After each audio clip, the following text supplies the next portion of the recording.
ซีรีส์ได้เปิดฉากมาที่การสอบแข่งขันเข้ารับข้าราชการ โดยมีอีมีจินหรือนางเอกของเราได้เข้าสอบในการแข่งขันนี้ด้วย หลังจากที่เธอได้สอบเสร็จแล้ว เธอก็ได้มาเจอกับผู้ชายคนหนึ่งเผอิญที่บันได ผู้ชายคนนี้แนะนำตัวกับนางเอก และขอให้นางเอกเข้าไปทำงานกับเขา โดยส่งนามบัตรและมีโฆษณาชวนเชื่อ เธอก็รับนามบัตรนั้นไว้พิจารณา ในค่ำคืนนี้ แม่ของนางเอกก็ได้ภาวนาขอให้ลูกสาวของเธอสอบติดข้าราชการได้สำเร็จ เพราะว่าตอนนี้ลูกสาวของเธอจะเข้าสู่ในวัย 30 ปีแล้ว เช้าวันรุ่งขึ้นการสอบสัมภาษณ์เข้าราชการ ในวันนี้มีการเรียกสอบสัมภาษณ์ แต่คนชื่ออีมินจีมีทั้งหมด 2 คน โดยดูเหมือนว่าอีมินจีคนหนึ่งจะทำคะแนนสอบในการสัมภาษณ์ได้ดีกว่าเธอ และการประกาศผลมันก็เป็นอย่างนั้นจริงๆ เธอไม่ได้รับการคัดเลือกเข้าสอบเป็นข้าราชการ แล้วทีนี้เธอจะทำยังไงล่ะ จะบอกแม่ยังไง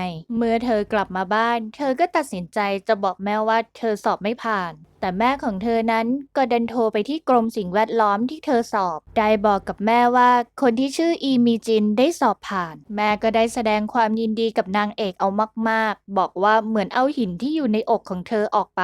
นางเอกก็ยิ่งเศร้า ไม่รู้ว่าจะบอกแม่ยังไงดีว่าไม่ใช่เธอ เช้าวันต่อมานางเอกที่ใส่ชุดฮันบกเต็มสูทก็ได้มาที่ร้านคาเฟ่แล้วก็ด้อมๆมองๆดูว่าผู้ชายคนนั้นที่ให้นำบัตรเธอมาหรือเปล่า แต่ถ้าว่าในตอนนั้นอัยการหนุ่มไคเยจีอุนก็ได้เปิดประตู พระเอกของเราก็ได้เปิดประตูชนเธอ จากด้านหลังของนางเอกทำเอาประตูชนกับหัวของเธอ และนั่นล่ะค่ะมันก็เป็นการเจอกันของเขาและเธอครั้งแรก เมื่อนางเอกมาถึงเธอก็พบกับชายผมยาว และชายผมยาวก็เปิดฉากคุยกับนางเอก สมัยนี้คนได้งานโดยไม่ใช้เส้นที่ไหนกันล่ะ นางเอกนั้นคิดถูกแล้วที่เลือกเขา นางเอกเธอก็เลยตัดสินใจในการใช้บริการนี้ โดยที่บทสนทนาทั้งหมด พระเอกก็นั่งอยู่ข้างๆแล้วก็ได้ยินด้วย เขาก็เลยทำทีเป็นการขอยืมมือถือผู้ชายผมยาว โทรไปหาลูกน้องเขา และก็บอกว่าให้เช็คเบอร์มือถือนี้ที และพระเอกก็ได้รับข้อความว่าเบอร์นี้ใช้แล้วทิ้ง เขาก็ยังไม่จบแค่นั้นด้วยความชัวร์ว่าชายผมยาวจะเป็นมิจฉาชีพหรือเปล่า เขาก็แกล้งชายผมยาวโดยการทำน้ำหกแล้วก็ขโมยกระเป๋าสตางค์เพื่อมาเช็คดูบัตรประชาชนของเขา ในตอนนั้นชายผมยาวก็เลยรีบคว้ากระเป๋าจากมือพระเอกแล้วก็รีบวิ่ง นางเอกเองก็ได้รู้เดี๋ยวนั้นว่าเธอโดนต้มตุ๋นเสร็จแล้ว เธอได้วิ่งตามทั้งชุดฮันบกกันไปเลย เมื่อจับคนร้ายได้ เธอก็ถามว่าเงินที่ฉันโอนไปจะได้คืนไหม สรุปว่ามันไม่ได้คืน แล้วมันก็เป็นเงินจากร้านของแม่ด้วย เมื่อเธอรู้ความจริงหมดทุกอย่างแล้ว เธอก็เดินคอตกกลับ แถมรองเท้าของนางเอกก็ยังมาพังอีก พระเอกได้เห็นก็เลยสงสารนางเอกเอารองเท้าของเขามาให้เธอใส่ และพระเอกก็อาสาไปส่งเธอที่สถานีตำรวจเพื่อที่จะไปแจ้งความ ในระหว่างทางที่นั่งรถกับพระเอกนางเอกก็ได้เอาซองสีน้ำตาลทับซองเอกสารของพระเอก เมื่อถึงสถานีตำรวจนางเอกก็หยิบเอกสารของเธอแล้วก็ขอบคุณพระเอกที่มาส่ง ตอนที่เธอแจ้งความกับตำรวจเธอก็ได้รับข่าวร้ายว่าเงินของเธอได้โอนเข้าบัญชี call center แล้วคงจะได้คืนยากสักหน่อย มันทำให้นางเอกโมโหและกำลังจะเข้าไปหยุมหัวคนร้ายโชคดีที่ตำรวจห้ามทัน ทางด้านพระเอกเมื่อกลับถึงบ้านเขาก็เอาซองเอกสารออกมาดู แต่ปรากฏว่าในซองนั้นมันเป็นประวัติส่วนตัวของนางเอกที่ใช้ในการสมัครงานทำให้พระเอกรู้ได้ทันทีว่าซองของเขากับนางเอกสลับกัน เมื่อเธอเองแจ้งความเสร็จแล้วก็มีสายเข้าจากสำนักอัยการเขตโซลคุยไปคุยมานางเอกก็รู้ขึ้นมาได้ทันทีว่านี่คือแก๊งคอร์เซ็นเตอร์ในทางกลับกันพระเอกก็กำลังจะโทรไปหานางเอกเธอรับสายพระเอกแล้วเธอก็บอกว่านี่แกคืออัยการอีกแล้วใช่ไหมเนี่ยโทรมาอีกแล้วเหรอจากนั้นนางเอกก็ด่าชุดใหญ่ไฟกระพริบจบท้ายด้วยการบล็อกเบอร์ซะเลยทางด้านพระเอกเองก็กำลังนั่งคิดเกี่ยวกับคดีคนหายที่หมู่บ้านแดโฮเมืองซอฮันที่นั่นได้มีสถานการณ์ผู้หญิงหายสาบสูญไปหลายคนได้มีพยานที่เชื่อมโยงกับคดีนี้แต่ปัญหาก็คือพยานได้ตายไปแล้วทางด้านนางเอกเองวันนี้เธอก็มาเจอแมวส้มเธอก็สงสารเลยเอานมให้กินเธอได้บอกว่าวันนี้เธอเจออะไรหนักๆมามากพอแล้วแล้วที่สำคัญเธอก็มีแค่นมให้กินเท่านั้นเธอบอกให้แมวส้มไปอยู่บ้านเศรษฐีเธอเองไม่สามารถที่จะเลี้ยงได้เมื่อเธอกลับมาบ้านแม่ก็ถามว่าไปจ่ายข้าวของให้แม่หรือยังเธอก็ตอบว่าจ่ายแล้ว ทั้งที่อันที่จริงแล้วเงินก้อนนั้นที่แม่ให้ไปมันกลับสูญหายไปกับมิจฉาชีพเธอก็ไม่รู้ว่าเธอจะตอบยังไงเธอก็เลยขอตัวเข้านอนก่อนในตอนที่เธอกำลังเก็บห้องเธอได้เจอรองเท้าใหม่ที่พ่อซื้อให้เป็นของขวัญในการสอบเข้าข้าราชการทำให้เธอเองรู้สึกเสียใจและเก็บข้าวของหนังสือที่เธอเตรียมสอบข้าราชการทิ้งหมดนำเอาไปเผาไฟ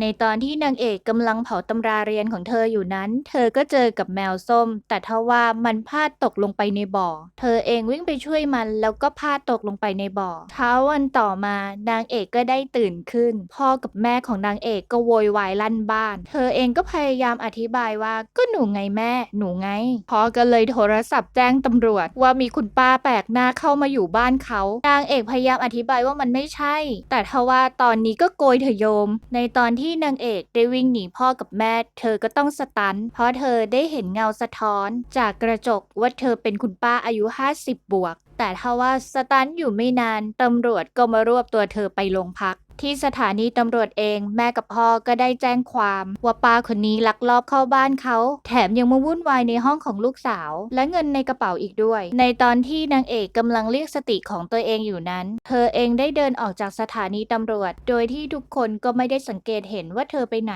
มีตำรวจคนหนึ่งได้เห็นเธอแล้วก็วิ่งตามเธอเองก็วิ่งสุดชีวิตจนกระทั่งค่ำตอนที่ตำรวจกำลังจะจับเธอก็กลายร่างกลับมาเป็นอีมีจินตอนวัย20บวกอีกครั้งเมื่อเธอส่องกระจกแล้วเธอรู้ว่าเธอกลับมาเป็นหน้าตาอายุ20เธอก็รีบกลับบ้านเมื่อกลับมาบ้านพ่อกับแม่ก็เล่าให้ฟังว่ามียายป้าคนไหนไม่รู้มาบุกรุกห้องนางเอกเธอก็เลยขอตัวเข้าห้องแล้วก็มานั่งคิดว่าจะทำยังไงดีกับสถานการณ์ที่เกิดขึ้นมันจะเป็นแค่ชั่วคราวหรือตลอดไปเธอจึงจัดการหาข้อมูลจากเน็ตเวิร์กว่าทำไมอยู่ดีๆเธอถึงแก่ลงแต่ดูเหมือนว่ามันก็ไม่มีคำตอบที่แน่ชัดให้กับเธอนึกขึ้นได้เธอก็รีบไปคลินิกรักษาสัตว์ไปถามหาแมวกับสัตวแพทย์ที่เธอฝากไว้เมื่อคืนแต่เธอได้รับคำตอบว่าหลังจากที่ทำการรักษาเสร็จแมวตัวนั้นก็หายไปโดยไม่มีร่องรอยที่ศาลพิพากษาโกวอนไอดอลเขาได้มาที่ศาลและตกเป็นจำเลยโดยมีพระเอกเป็นอัยการโจทย์ในการยื่นฟ้องที่โกวอนนั้นไปพัวพันเกี่ยวกับสารเสพติดแต่อีกฝากหนึ่งแฟนคลับของโกวอนก็ไม่ได้ปล่อยพระเอกไว้แน่และดูเหมือนว่าพระเอกจะรับมือกับแฟนคลับของโกวอนได้ดีทางด้านนางเอกเองนั้นเธอก็นั่งคิดหาทุกวิถีทางเพื่อเธอจะกลับเป็นร่างเดิมให้ได้โดยสมบูรณ์แบบเธอเลยตัดสินใจที่จะมาพึ่งร่างทรงในขณะที่ร่างทรงกำลังไล่มนต์ขอพรจากเทพเจ้าเพราะจู่ๆนางเอกที่เป็นอาจุม่าอยู่ดีๆก็กลายเป็นสาวซะอย่างนั้นเธอเองนั้นก็ไม่รู้จะหาวิธีว่าจะทำยังไงดีแล้วเธอก็เลยตะโกนด่าฟ้าในตอนนั้นลมแรงมากป้ายโฆษณาก็ตกลงมาหาเธอในป้ายนั้นมันคือป้ายโฆษณาเกี่ยวกับการประกาศรับสมัครงานโดยที่ไม่จำกัดเพศอายุการศึกษานางเอกเองก็เลยตัดสินใจไปสมัครโปรแกรมผู้ฝึกงานสูงวัยในเช้าวันต่อมาเธอก็มาสมัครงานจริงๆและดูเหมือนว่าเธอจะอายุน้อยสุดในบรรดาผู้สูงอายุเธอได้พยายามเต็มที่ต่อหน้าผู้สัมภาษณ์ไม่ว่าจะเป็นการยืดเส้นยืดสายรวมถึงภาษาต่างประเทศทำเอาคุณลุงคุณป้าและผู้ที่สอบสัมภาษณ์ตบมือให้กับนางเอกทางด้านพระเอกเองเมื่อทำคดีโกวอนเน็ตไอดอลจบเขาก็ได้ทำเรื่องขอย้ายตำแหน่งตัวเองไปอยู่ที่ซอฮันในขณะที่อัยการหลายๆคนอยากอยู่ที่โซนางเอกเองตอนนี้เธอก็ได้อีเมลแจ้งว่าเธอได้ผ่านการคัดเลือกและได้เข้าทำงานนั่นเป็นสิ่งที่เธอดีใจที่สุด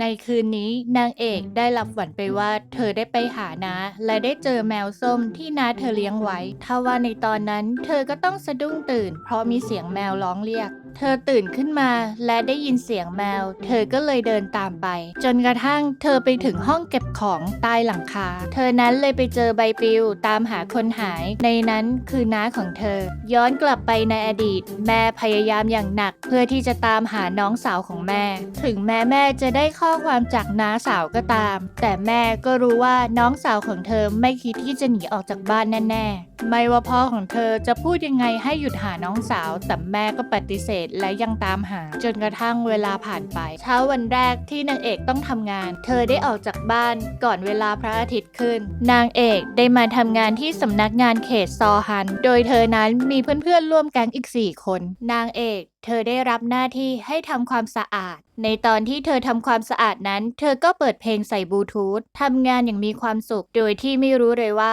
พระเอกยืนอยู่ด้านหลังเธอในตอนนั้นเองมันก็เป็นจังหวะนรกที่เธอเห็นพระเอกทำให้เธอผวาเกือบหงายหลังพระเอกก็เลยเข้ามาช่วยพยุงเธอและมันก็ทำให้กระถางต้นไม้ที่อยู่บนโต๊ะของพระเอกแตกเธอได้คิดในใจว่าอีตาคนนี้มาทำอะไรที่นี่พระเอกก็เลยบอกว่านี่คือห้องทำงานของผมเธอเลยบอกว่าอัยการคนใหม่เหรอพอพระเอกนำป้ายมาตั้งที่โต๊ะทุกอย่างก็จบเธอได้คิดในใจว่าอีตาคนนี้เย็นชายิ่งกว่าชาเย็นอีกเธอบอกกับเขาว่าเดี๋ยวเธอจะซื้อแจกันใหม่ให้แต่เขาปฏิเสธบอกว่าไม่ต้องแล้วก็ทิ้งขยะพระเอกได้โทรหาลูกน้องของเขาแล้วบอกว่าพรุ่งนี้มาทำงานเช้าๆพอลูกน้องของเขาได้ฟังดังนั้นลูกน้องของเขาเลยบอกว่าคุณเป็นอัยการตัวท็อปที่โซลแต่ทำไมถึงย้ายมาไกลอยู่ชนบทเขาได้บอกเล่าเรื่องราวของเขาเวลาที่เขาทำงานกับพระเอกว่าเขาทำงานเหมือนติดหนี้พระเอกเป็น100 ชาติคุณทำงานแบบไม่มีวันเสาร์อาทิตย์และหยุดพักผ่อนเวลาทำงานก็เป็นบ้าขายจิตวิญญาณให้กับการงานภาระการงานมากเกินไปทำให้ผมเบื่ออาหารและเป็นกรดไหลย้อนไมเกรนขึ้นผมร่วงแล้วก็ซึมเศร้าคุณรู้ไหมว่าช่วงนี้ผมต้องพบจิตแพทย์เพราะผมเป็นโรคซึมเศร้าหลังจากนั้นเขาก็ต้องสะดุดกับป้ายอัยการทะเยจีอุนงานหยาบแล้วทีนี้พระเอกได้เดินมาหาห้องเช่าและเมื่อเจอในหน้าเขาก็ได้บอกว่าเขาอยากได้ห้องเช่าที่สามารถเข้าอยู่ได้เลยในหน้าห้องเช่าก็เลยบอกว่าไม่ทราบว่าคุณเป็นพวกดวงอ่อนหรือเปล่าเห็นผีบ่อยไหมเขาได้บอกว่าเขาไม่ได้เชื่อเรื่องอะไรพวกนั้นเขาไม่ได้เรื่องมากอะไรเกี่ยวกับห้องเขาเอาไว้แค่นอนพ่อของนางเอกก็จะพยายามสื่อว่าจะนอนได้หรอห้องนี้น่ากลัวนะแต่ทันใดนั้นพระเอกก็บอกว่าทำสัญญาได้เลยและผมจะย้ายเข้ามานอนวันนี้กายองอินฟลูเอนเซอร์เรื่องความงามเป็นเพื่อนของนางเอกนางเอกได้มาหาเพื่อนของเธอแล้วก็บอกว่าเธอได้งานทำแล้วเป็นพนักงานฝึกหัดของรัฐและเธอเองก็เอารูปแมวส้มนำมาให้เพื่อนของเธอช่วยประกาศหาลงโซเชียลให้หน่อยเธอได้บอกต่อไปว่าจะเล่าให้ฟังที่หลังพอเรื่องมันยาวเพื่อนของนางเอกได้เล่าให้ฟังต่อไปว่าวันนี้มีคนมาเช่าห้องใหม่แต่ด้วยความที่พ่อของเธอหน้าเงินมากเกินไปก็เลยปล่อยห้องให้ผู้เช่าใหม่ไปในคืนนี้พระเอกก็ต้องสะดุ้งตื่นเพราะนอนฝันร้ายและเขาเองก็ต้องเจอไฟที่ติดดับทำให้พระเอกนึกถึงคำพูดของลุงนายหน้าในเช้าวันต่อมานางเอกก็มาทำงานแล้วเธอก็นั่งคิดว่าหูฟังของเธอหายไปไหนข้างหนึ่งเพราะเธอลืมไปแล้วว่าตอนที่เธอเต้นอยู่ที่ในห้องอัยการเธอนั้นได้ทำหูฟังตกเอาไว้คุณลุงตำรวจวัยปลดเกษียณกำลังสืบเรื่องก้นบุหรี่ที่เพื่อนร่วมงานคนตาวัยเก่าได้แอบมาอู้งานแล้วก็ทิ้งก้นบุหรี่ไว้ในตอนนั้นทั้งคู่ก็เริ่มทะเลาะกันโดยมีคุณตาทหารผ่านศึกเข้ามาทำงานด้วยโควต้าผู้พิการก็เข้ามาห้ามนางเอกเองก็รีบวิ่งเข้ามาห้ามแล้วก็บอกว่าเจ้าหน้าที่เยแว่นหน้านิ่งมาหลังจากที่เยแว่นหน้านิ่งไปก็รีบทะเลาะกันต่อคุณป้าแสนสวยใช้เส้นเข้ามาก็เลยมาห้ามทับแล้วก็บอกว่าให้คุณตาเจ้าเล่ห์เลี้ยงข้าวทุกอย่างก็จะได้จบนี่มันเป็นวิธีสงบศึกเพราะยังไงมันก็ดีกว่าการโดนค่าปรับเพราะว่ามีกล้องวงจรปิดได้บันทึกเหตุการณ์นี้เอาไว้โกวอนไอดอลชื่อดังเขาต้องมาทำงานสาธารณประโยชน์ที่สำนักงานอัยการซอฮันในตอนที่เขากำลังให้สัมภาษณ์นักข่าวก็มีซาซังแฟนมุ่งเข้ามาทำร้ายเขาในตอนนั้นนางเอกได้เห็นพอดีก็เลยเอาไม้ถูพื้นยันคอไว้ทำให้คนร้ายนั้นเสียหลักและหงายหลังและขวดที่อยู่ในมือของคนร้ายก็ได้กระเด็นออกจากมือในนั้นมันเป็นน้ำกรดจนนางเอกคิดว่าเธอต้องซีแง่แก่จบชีวิตลงในร่างของคุณป้าวัย50 ปีในตอนนั้นพระเอกก็เลยเข้ามาช่วยพร้อมกับกางร่มไม่ให้น้ำกรดกระเด็นโดนนางเอกการที่พระเอกมาช่วยเธอมันก็ทำให้เธอประทับใจและสาวๆก็พูดชื่นชมพระเอกไม่หยุดปากแต่ถ้าว่ามีเสียงพนักงานสาวคนหนึ่งบอกว่าพวกเธอยังไม่รู้ด้านมืดของอัยการคเยเป็นพวกที่น่ากลัวเวลาทำงานย้ำคิดย้ำทำโลกส่วนตัวสูงและไม่ชอบให้ใครมาวุ่นวายแต่ถ้านอกเวลางานแล้วเขาคือคนดีในขณะเดียวกันพระเอกได้ไปที่ร้านขายเนื้อหมูโดยที่แม่ของนางเอกเป็นเจ้าของร้านแม่ได้โทรบอกเธอว่ามีชายหนุ่มมาหาเธอก็รีบปั่นจักรยานเพื่อมาพบพระเอกในขณะที่แก๊งเพื่อนร่วมงานปลดเกษียณเห็นนางเอกคุณป้าคนสวยก็เลยขอตัวกลับแล้วเอาไว้กินวันหลังที่ร้านขายเนื้อแม่ก็เริ่มรับอาวุธ โดยที่แม่ของนางเอกได้สอบถามพระเอกว่าเจอกับลูกสาวเขาได้ยังไงแล้วทำงานอะไรพอแม่รู้ว่าพระเอกรับราชการเป็นอัยการแม่ของนางเอกก็ได้เปลี่ยนจากสายโหดเป็นสายหวานบรรยากาศที่น่ากลัวก็เลยเปลี่ยนไปทางด้านนางเอกนั้นก็ปั่นสู้ฟัดจนมาถึงบ้านในเวลาพบค่ำเมื่อเธอเจอพระเอกเธอก็รีบไล่พระเอกให้ออกไปรอข้างนอกเพราะเธอนั้นกลัวว่าพระเอกจะหลุดว่าเธอโดนโกงพระเอกบอกกับนางเอกว่าเขายังไม่ได้ทันพูดอะไรแล้วไม่ต้องกลัวว่าเขาจะพูดเรื่องนี้เขาแค่เอาซองที่มีประวัติส่วนตัวของนางเอกมาคืนและเขาก็ขอซองของเขาคืนด้วยมันสลับกันในวันนั้นเธอก็เลยบอกว่าตอนนี้ฉันยังหาให้ไม่ได้เสียดายน่าจะโทรมาก่อนเขาบอกว่าเขาโทรมาหานางเอกแล้วแต่ทว่านางเอกก็ด่าเขาซะเละแถมยังบล็อกเบอร์เขาอีกนางเอกก็จำได้ขึ้นมาทันทีว่าเธอด่าพระเอกไปซะเละเธอเลยให้เขาตามไปเอาเอกสารที่บ้านโดยมีพ่อและเพื่อนของพ่อแอบดูนางเอกอยู่ห่างๆแถมเพื่อนของพ่อก็ยังเป่าหูว่านางเอกจะพาผู้ชายเข้าบ้านในขณะที่นางเอกกำลังหาเอกสารให้กับพระเอกเธอก็จำได้ขึ้นมาทันทีว่าเธอได้รวบรวมเอกสารทั้งหมดไปเผาทิ้งเธอก็เลยเดินออกมาหาพระเอกด้วยหน้าจ่อยๆเธอเลยบอกกับเขาว่าเธอจะทำทุกอย่างเพื่อให้ได้เอกสารคืนมาทางด้านพ่อก็ไม่ได้พอใจที่นางเอกนั้นหายไปกับผู้ชายแต่แม่ก็ขัดแล้วก็ดูว่าแม่จะชอบพระเอกเอาซะ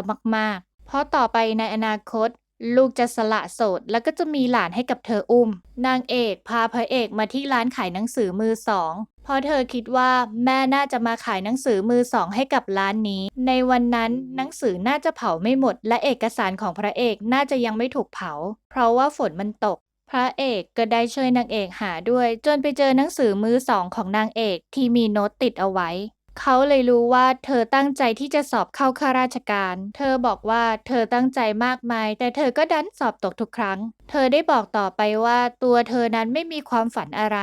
ไม่เก่งอะไรสักอย่างเลยเธอจะตั้งใจทำความฝันให้กับแม่ของเธอคือการสอบเข้าข้าราชการเธอได้บอกต่อไปว่าการพูดแบบนี้ต่อหน้าอัยการเธอรู้สึกอับอายแต่พระเอกก็บอกว่าการที่เธอใช้ชีวิตโดยไม่มีจุดมุ่งหมายมันน่าสนุกดีไม่ต้องคิดอะไรแล้วมันน่าอิจฉาจะตายเธอก็เลยคิดในใจว่านี่นายหลอกด่าฉันเหรอเธอเลยถามพระเอกว่าไปเอาหนังสือมาจากตรงไหนและเธอก็ไปหาจนเจอเอกสารซองสีน้ำตาลของพระเอกในตอนที่นางเอกหันมาก็ไม่เจอพระเอกแล้วเขาได้รับโทรศัพท์จากตำรวจว่าพบชิ้นส่วนที่มีการหั่นแล้วโยนทิ้งไว้และนั่นมันก็ทำให้เขาคิดถึงอดีตความทรงจำในวัยเด็กที่เขาเห็นแม่ถูกทำร้ายสายสืบได้รายงานกับพระเอกว่าชาวบ้านที่ทำงานในไร่ได้มาพบกับชิ้นส่วนนี้และดูเหมือนว่าฆาตกรจะจงใจทิ้งไว้เขาได้สังเกตเห็นรอยเลือดที่ยังไม่แห้งดีระยะทางออกจากหมู่